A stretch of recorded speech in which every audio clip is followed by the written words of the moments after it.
Pastor Mark Biltz here from Shaddai Ministries. Thank you again so much for watching, and make sure to subscribe and share. Also, please like this video, and we would love to hear your comments. Thanks again for watching. Bye-bye. Okay, look at Proverbs 7 now. Let's go back to verse 18 through 20 and look at the prophecy.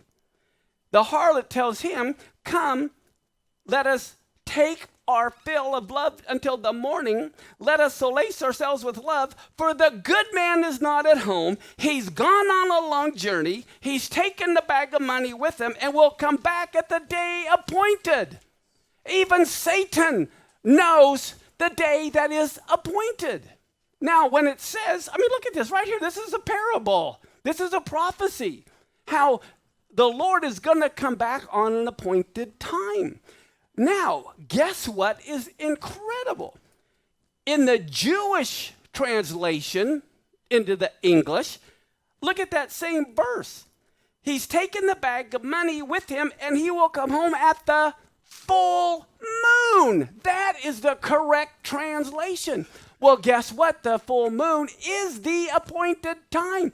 Why do you think in Zechariah 14, all the nations have to keep the Feast of Tabernacles?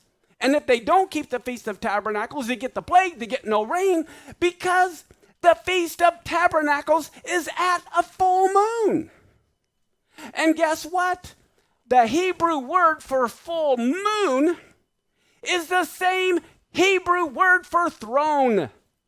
That's why they come to him on his throne at the full moon. It's the same Hebrew word, and it's referring to the Feast of Tabernacles. Pastor Mark Biltz here from Shaddai Ministries. Thank you again so much for watching, and make sure to subscribe and share. Also, please like this video, and we would love to hear your comments. Thanks again for watching. Bye-bye.